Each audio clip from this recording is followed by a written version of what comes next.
Hidup ini adalah kesempatan. Hidup ini untuk melayani Tuhan. Jangan sia-siakan waktu. Dalam tahun ke-23 zaman Yoas bin Ahazia, Raja Yehuda, Yoahas anak Yehu menjadi raja atas Israel di Samaria. Ia memerintah 17 tahun lamanya. Ia melakukan apa yang jahat di mata Tuhan, dan ia hidup menuruti dosa Yerobeam bin Nebat, yang mengakibatkan orang Israel berdosa pula. Ia tidak menjauhinya. Sebab itu bangkitlah murka Tuhan terhadap Israel, lalu diserahkannya mereka ke dalam tangan Hazael, Raja Aram, dan ke dalam tangan Ben-Hadad, anak Hazael, selama zaman itu. Tetapi kemudian Yoahas memohon belas kasihan Tuhan, dan Tuhan mendengarkan dia, sebab ia telah melihat bagaimana beratnya orang Israel ditindas oleh Raja Aram. Tuhan memberikan kepada orang Israel seorang penolong, sehingga mereka lepas dari tangan Aram dan dapat duduk di kemah-kemah mereka seperti yang sudah-sudah. Hanya mereka tidak menjauh dari dosa-dosa keluarga Yerobeam, yang mengakibatkan orang Israel berdosa pula, melainkan mereka terus hidup dalam dosa itu. Juga patung Asyera masih berdiri di Samaria. Sebab tidak ada laskar ditinggalkan pada Yoahas, selain dari 50 orang berkuda, dan 10 kereta, dan 10.000 orang berjalan kaki. Sebab Raja Aram telah membinasakan mereka, dan meniupkan mereka seperti abu pengirikan. Selebihnya dari riwayat Yoahas dan segala yang dilakukannya dan kepahlawanannya, bukankah semuanya itu tertulis dalam kitab sejarah raja-raja Israel? Kemudian Yoahas mendapat perhentian bersama-sama dengan nenek moyangnya, dan ia dikuburkan di Samaria. Maka Yoas anaknya menjadi raja menggantikan dia. Dalam tahun ke-37 zaman Yoas, Raja Yehuda, Yoas anak Yoahas menjadi raja atas Israel di Samaria. Ia memerintah 16 tahun lamanya. Ia melakukan apa yang jahat di mata Tuhan. Ia tidak menjauh dari segala dosa yang disuruh Yerobeam bin Nebat dilakukan orang Israel, tetapi terus hidup dalam dosa itu. Selebihnya dari riwayat Yoas dan segala yang dilakukannya dan kepahlawanannya, bagaimana ia berperang melawan Amazia, Raja Yehuda, bukankah semuanya itu tertulis dalam kitab sejarah raja-raja Israel? Setelah Yoas mendapat perhentian bersama-sama dengan nenek moyangnya, maka duduklah Yerobeam di atas tahta ayahnya, dan Yoas dikuburkan di Samaria, di samping Raja Israel.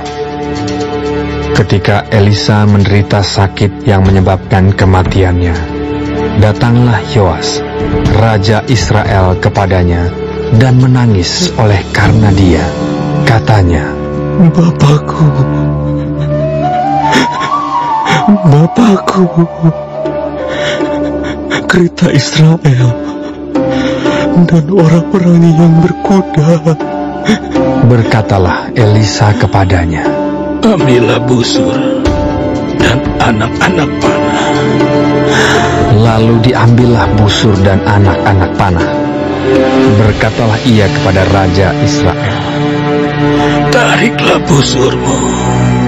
Lalu ia menarik busurnya, tetapi Elisa menaruh tangannya di atas tangan raja, serta berkata, bukalah jendela yang di sebelah timur. Dan ketika dibukanya, Berkatalah Elisa, "Panahlah." lalu dipanahnya.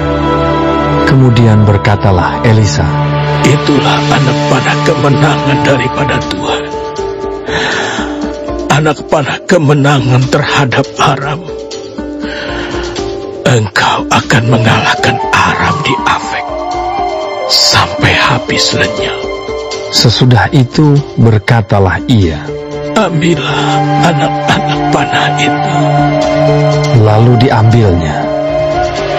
Setelah diambilnya, berkatalah Elisa kepada Raja Israel, Pukulkanlah itu ke tanah. lalu dipukulkannya 3 kali. Kemudian ia berhenti. Tetapi gusarlah abdi Allah itu kepadanya serta berkata, Seharusnya engkau memukul 5 atau 6 kali.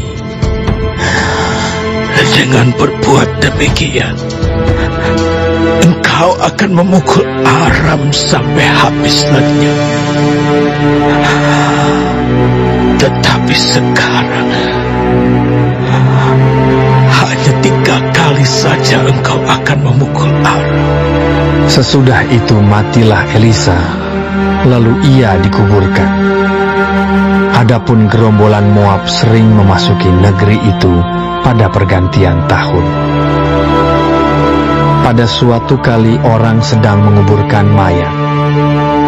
Ketika mereka melihat gerombolan datang, dicampakkan merekalah mayat itu ke dalam kubur Elisa, lalu pergi.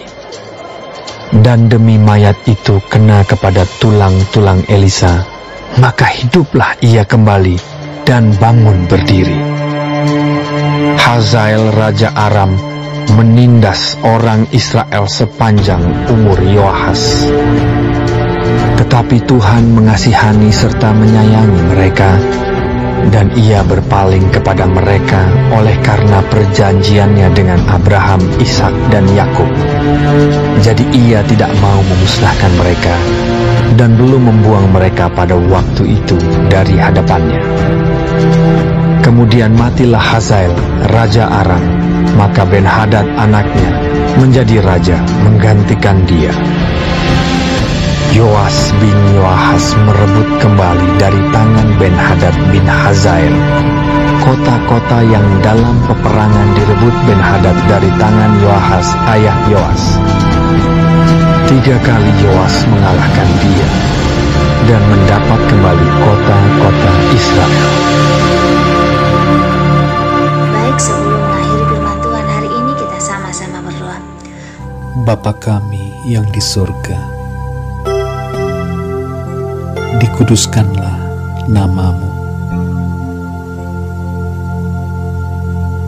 Datanglah kerajaan-Mu. Jadilah kehendak-Mu di bumi seperti di sorga.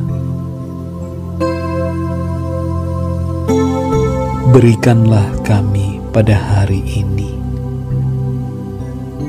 makanan kami yang secukupnya,